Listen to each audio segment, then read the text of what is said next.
À la une de l'actualité ce soir, la crise dans le secteur de la santé. Le centre régional de transfusion sanguine de Koudougou a soif. Le sang manque de façon criarde. Les acteurs appellent vivement à la fin de la crise. Pendant ce temps, l'AMU, l'assurance maladie universelle, se met doucement en place. Une convention vient d'être signée avec des ONG pour la prise en charge de 110 000 indigents. Ouagadougou, capitale de la microfinance. La semaine africaine de la microfinance s'est ouverte hier dans la capitale burkinabé avec une participation record pour réfléchir sur le développement de la finance inclusive. Voici pour le sommaire de cette édition. Bonsoir et bienvenue à tous. Ils ont tout perdu. Restaurateurs, vendeurs de tissus et de journaux installés au centre-ville de Bobo-Dioulasso, des commerces partis en fumée au petit matin de ce mercredi. Une bouteille de gaz mal fermée dans un restaurant de la veille serait à l'origine de cet incendie. Un incendie qui a été maîtrisé par la brigade des sapeurs-pompiers de Bobo-Dioulasso. Le dégât matériel est important. Le constat de notre bureau régional avec Soto Justin Dabiré. L'incendie a eu lieu aux environs de 4 h du matin ce mercredi. Le gérant Lassina Milogo a oublié de fermer sa bouteille de gaz la veille. À son réveil aux environs de 4 h pour ses activités, il sent une odeur mais tente tout de même d'allumer le gaz. Hier dans la nuit, nous avons allumé le gaz pour travailler. Malheureusement, nous ne l'avions pas bien fermé. Ce matin, je me suis levé pour travailler. J'ai constaté que le gaz sentait. Quand j'ai voulu allumer, ça a pris feu. Dans la panique, j'ai fui pour chercher de l'aide. C'est ce qui s'est passé. Ça s'est passé aux environs de 4 h. J'étais seul dans le magasin. Le restaurant est complètement décimé par les flammes. Les mini-magasins de Ouseni Nyoumou, vendeurs de tissus, et de Ibrahim Sawadogo, vendeurs de sacs, n'ont pas échappé à la colère des flammes. Les dégâts sont énormes pour ces deux commerçants. Bon, réellement, moi, je n'étais pas là. On m'a appelé. Bon, c'est bien constaté ça. C'est mon magasin comme ça, mais bon. En vrai, comme ici, c'est un restaurant là-haut. Bon, peut-être, je ne sais pas, peut-être c'est feu, je ne sais pas. C'est ça, en tout cas, on vient de me dire comme ça.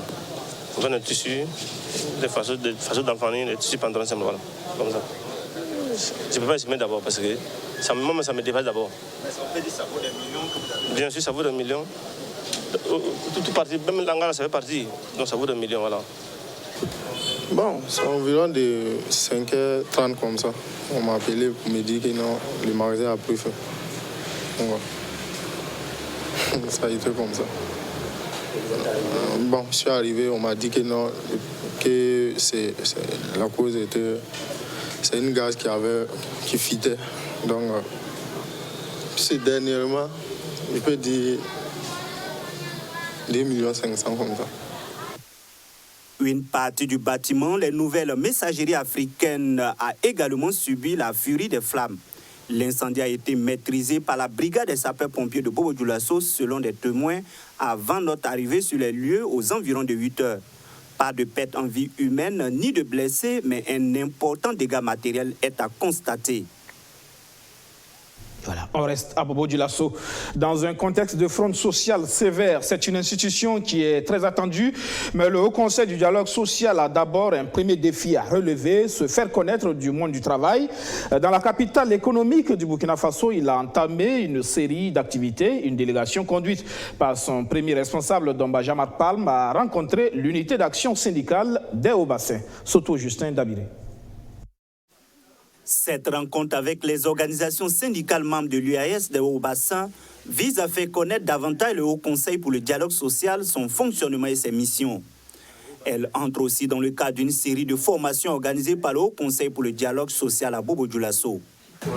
Aujourd'hui, nous allons vous rencontrer parce que nous avons des activités de formation. Parce que, qui dit aussi activité, dit aussi compréhension de la situation et argumentation lorsque nous avons des problèmes. Et pour ce faire, la meilleure des manières, c'est la formation. Nous avons donc inscrit cela. C'est pour ça que nous avons envoyé à Dylan, choisissez parmi vous 25 des vôtres, le patronat 25, l'administration 25.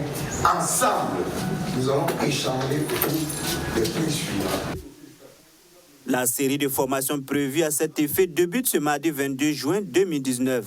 Les différentes formations concernent les acteurs syndicaux, le patronat et l'administration.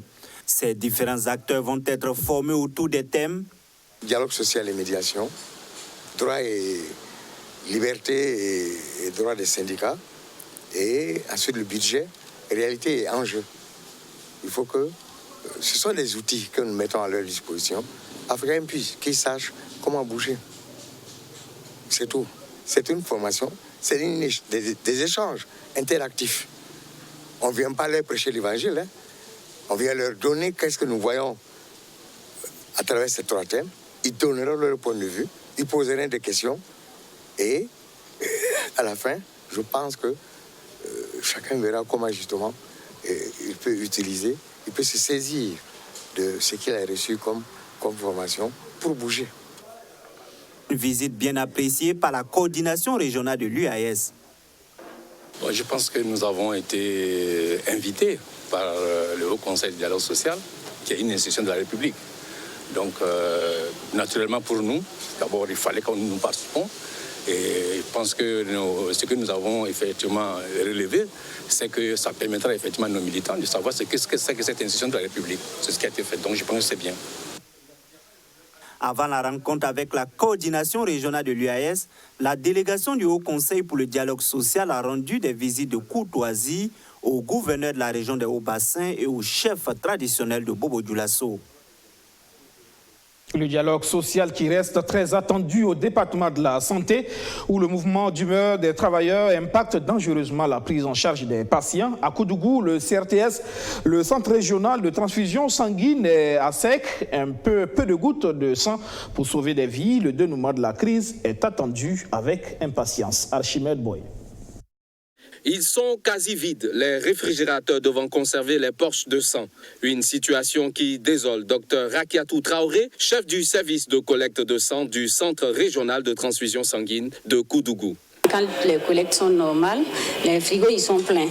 Mais là, vous voyez de vous-même, voici, c'est le frigo pour les concentrés de globules rouges, unité adulte, donc pour les adultes, dont le frigo est pratiquement vide.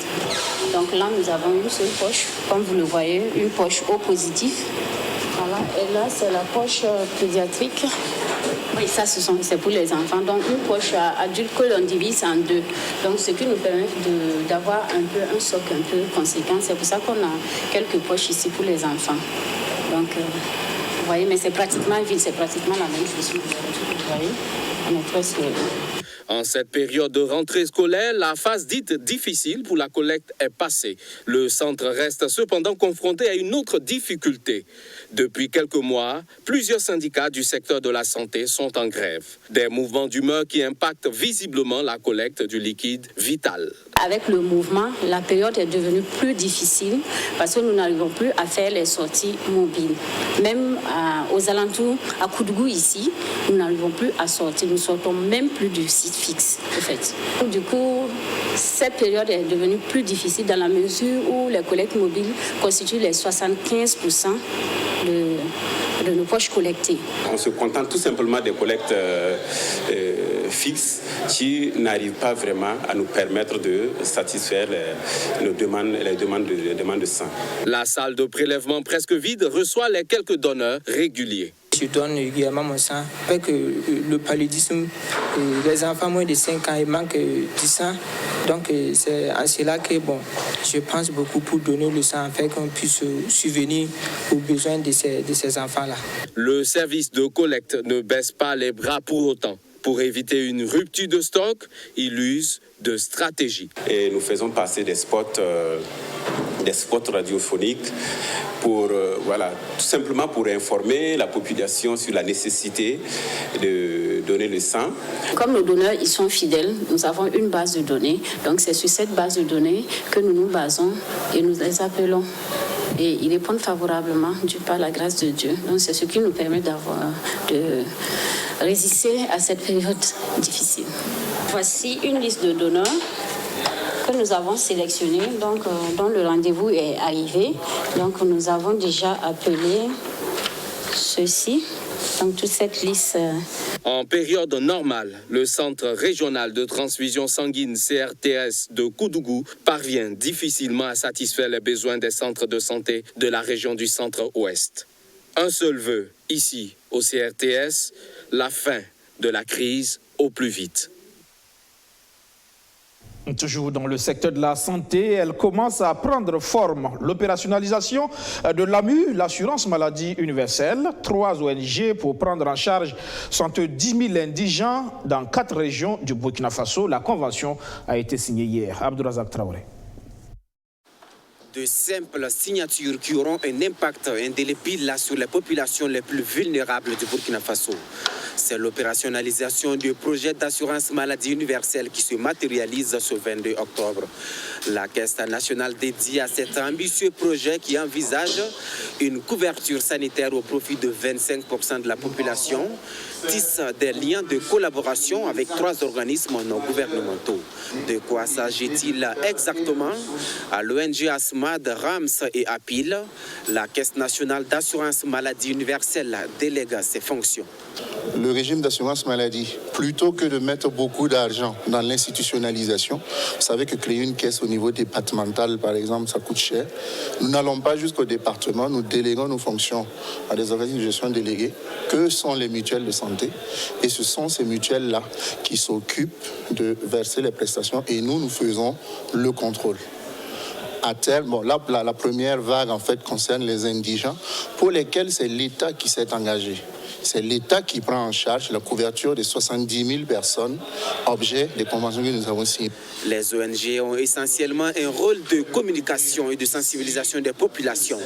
Il s'agit de les convaincre pour qu'elles adhèrent aux mutuelles de santé qui existent dans leur zone d'intervention afin d'être prises en charge par le régime d'assurance maladie universelle. Et l'assurance maladie universelle, auquel on ne croyait pas jusqu'à ce jour. Donc c'est un sentiment de joie. Et de joie aussi parce que nous sommes contents de faire partie de ce partenariat. Le DG l'a signifié, c'est un partenariat test. Et nous pensons que nous serons à la hauteur pour que les indigents soient pris en compte et que leurs besoins soient satisfaits en matière de l'assurance maladie. Cette phase à test prend en compte les régions du centre de la boucle du Mouhoun des Hauts-Bassins du Nord. Elle a évalué à environ 1 milliard de francs CFA.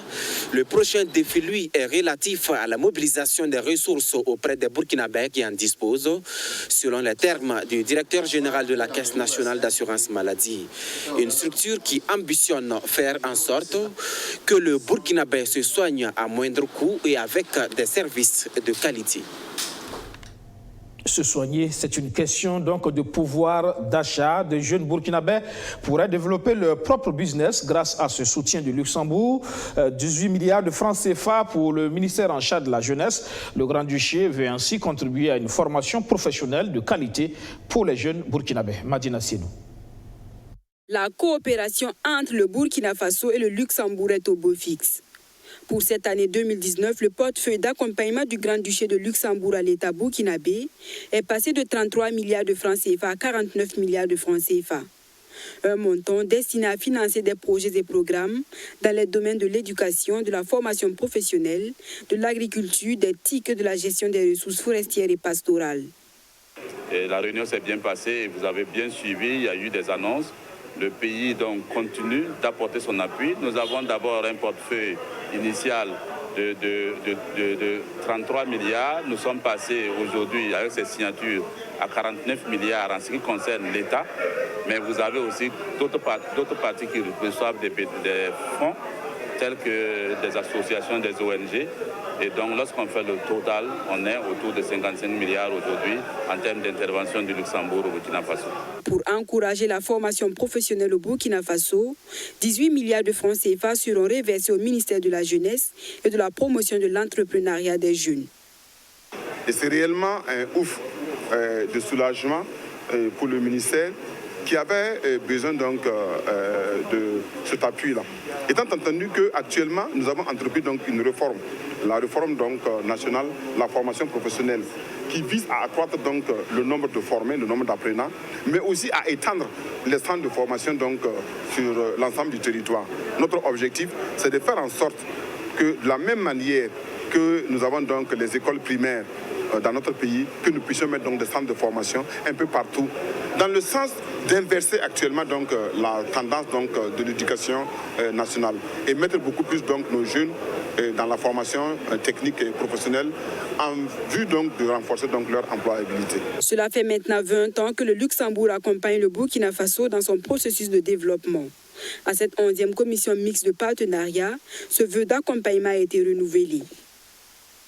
Malgré les difficultés passées et présentes, nous restons engagés à poursuivre notre soutien et à travailler avec toutes les parties prenantes afin d'engranger les résultats forts pour les jeunes du Burkina Faso. En effet, tous les investissements du gouvernement et de ses partenaires seraient vains si nous ne pouvons pas compter sur une population bien éduquée et bien formée. Au cours des travaux de la 11e commission mixte de coopération entre le Burkina Faso et le Luxembourg, un protocole d'accord commun a été signé entre le gouvernement burkinabé et 5 partenaires techniques et financiers, dont l'AFD, l'Autriche et la Suisse, en vue d'accompagner la formation professionnelle au Burkina Faso. Un autre partenaire au développement qui a choisi comme cible la femme, c'est la fondation BOA. À Tinkodogo, elle se tient aux côtés des femmes pour l'autonomisation financière. La fondation Bank of Africa offre des moulins et des métiers à tisser. Témoin de ce don, Roméo Koeta. C'est la ministre de la Femme qui réceptionne le don au nom des bénéficiaires, les associations et groupements de femmes. Il s'agit de 5 moulins et 25 métiers à tisser. C'est ensuite le ministre de la Défense représentant le chef du gouvernement qui leur remet officiellement le matériel. D'une valeur de 12 500 000 francs CFA, c'est la contribution de la Fondation BOA à l'effort d'autonomisation de la femme rurale. Un geste qui intervient à l'occasion de la Journée internationale de la femme rurale, célébrée cette année à Tinkodogo. Après l'agriculture, généralement, elles n'ont pas d'autres activités. Et donc, on sait qu'aujourd'hui, le Faso d'Amfani est beaucoup prisé dans notre pays. Et donc, on se dit que ce matériel-là pourra permettre à ces vaillantes femmes-là de pouvoir travailler en dehors de la saison agricole et de pouvoir se créer des revenus qui vont certainement permettre d'améliorer leur niveau de vie. Améliorer le niveau de vie de la femme, c'est l'objectif du gouvernement en axant la célébration de cette 22e journée internationale de la femme rurale sur l'accès à la terre et aux facteurs de production. Des plaidoyers sont faits dans ce sens auprès des chefs coutumiers et des décideurs politiques afin que ces dames qui produisent près de 65% de la production agricole nationale puissent bénéficier aisément des fruits de leur travail. Quant à la Fondation BOA, elle se dit toujours disposée à accompagner les femmes dans leur combat pour leur autonomisation financière.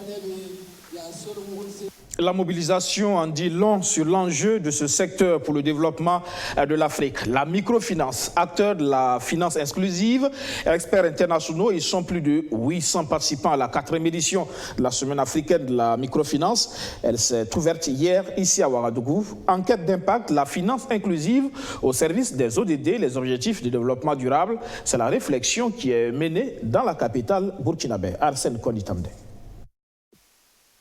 Au Burkina Faso, les institutions de microfinance sont au nombre de 134, avec près de 650 agences. 32% de ces agences sont en zone urbaine et 68% sont en zone rurale. Des chiffres qui témoignent de l'importance de ces structures dans le financement des activités des couches vulnérables.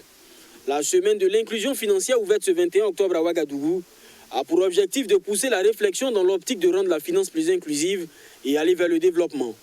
La présente Semaine africaine de la microfinance intervient au moment où tous les acteurs et décideurs politiques s'accordent sur le fait que la microfinance demeure un tremplin pour le développement des activités socio-économiques de nos populations et partant un outil stratégique et efficace de réduction de la pauvreté. 1,7 milliard de personnes, dont une grande majorité de femmes, n'ont pas encore accès aux produits financiers de base.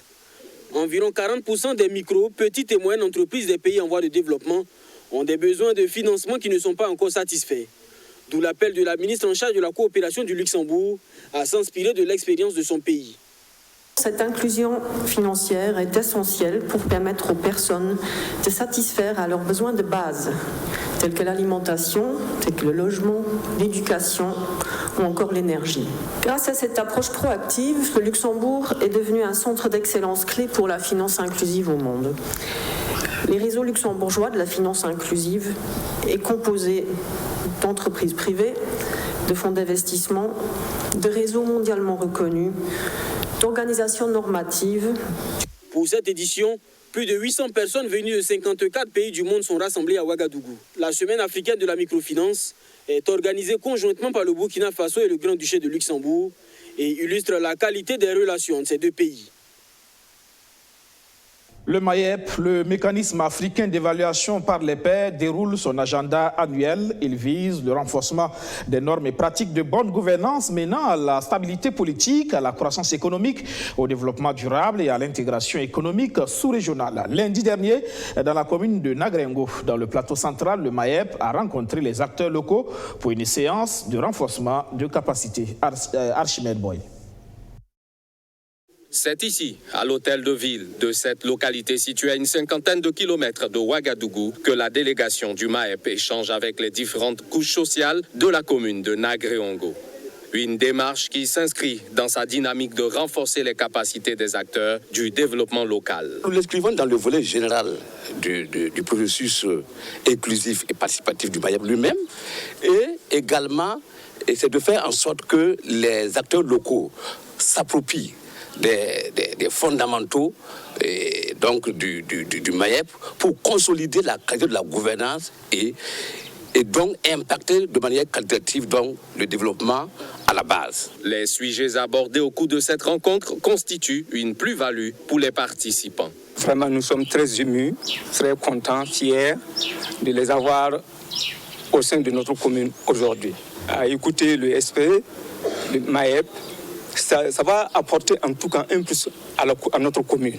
Parce que si on veut voir, presque toutes les couches sont représentées. Plusieurs localités du pays vont être visitées dans le cadre de cette tournée. Et le MAEP attend une forte mobilisation des populations. Les communes que nous allons parcourir dans les jours à venir, qu'il y ait une participation accrue et qui va nous permettre donc en tout cas de tirer des propositions pour beaucoup plus consolider donc la mise en œuvre du MAEP et également, j'allais dire, un peu de la gouvernance donc, au Burkina Faso. Le mécanisme africain d'évaluation par les pairs intervient dans 4 domaines essentiels de la vie de la nation. La démocratie et la gouvernance politique, la gouvernance et la gestion économique, la gouvernance d'entreprise et le développement socio-économique.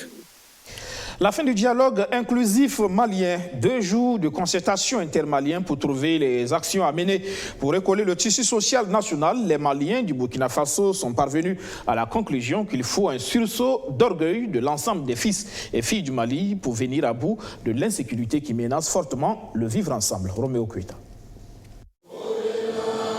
Pendant 2 jours, ils se sont concertés. Chaque entité a exprimé ses préoccupations. Ces Maliens de la diaspora sont unanimes sur le fait que leur pays va mal. Au terme de leurs échanges, ils parviennent donc à la conclusion qu'il faut un sursaut d'orgueil de tous les Maliens, où qu'ils soient, pour venir à bout du terrorisme et recoller le tissu social. C'est l'une des principales recommandations de ce dialogue national inclusif de la diaspora malienne au Burkina Faso. Les assises auxquelles vous venez de prendre part ont permis à tout et chacun d'apporter sa contribution à l'édification nationale en termes de résolutions, recommandations et de propositions. À cet effet, j'ai pu vous rassurer, comme je l'évoquais à l'ouverture de cette rencontre, que les résultats issus de vos travaux seront transmis dans les meilleurs délais aux autorités compétentes indiquées.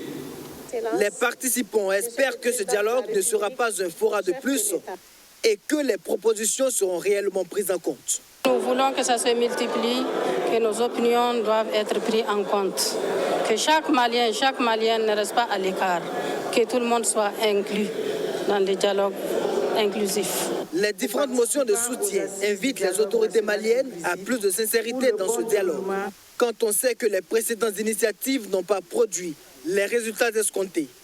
dans les brefs délais. Le diplomate malien promet de transmettre les conclusions de ces concertations aux autorités de Bamako.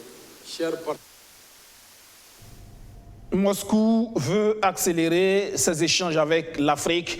Il est même question de doubler ces échanges en 5 ans. Le sommet Russie-Afrique s'est ouvert ce mercredi à Sotchi. Ouverture ce mercredi à Sotchi du premier sommet Russie-Afrique. 54 pays du continent sont représentés par leur chef d'État ou leur chef de la diplomatie. La journée a commencé par une rencontre entre le président russe Vladimir Poutine et son homologue égyptien Abdel Fattah al-Sisi, dont le pays préside l'Union africaine. Ensuite, photos de famille, séances plénières, grands discours et discussions bilatérales vont se succéder pendant 2 jours. La Russie s'est inspirée de ce que fait la Chine depuis maintenant plusieurs années avec des sommets de ce genre pour ancrer un peu plus sa présence sur le continent. Pour Moscou, c'est une manière de renouer avec une influence passée, le temps de la grande amitié entre l'URSS et les pays africains en quête d'indépendance. Vladimir Poutine a d'ores et déjà indiqué qu'il souhaitait au minimum doubler en 5 ans ses échanges commerciaux avec l'Afrique. Pour les pays africains, il s'agit de diversifier les partenariats sur le plan économique, mais aussi et surtout militaire, un secteur dans lequel la Russie est déjà présente. La majorité du commerce russe vers l'Afrique concerne les armes. C'est la fin de cette session d'information. Merci de l'avoir suivi. Excellente soirée sur notre chaîne. Bonsoir.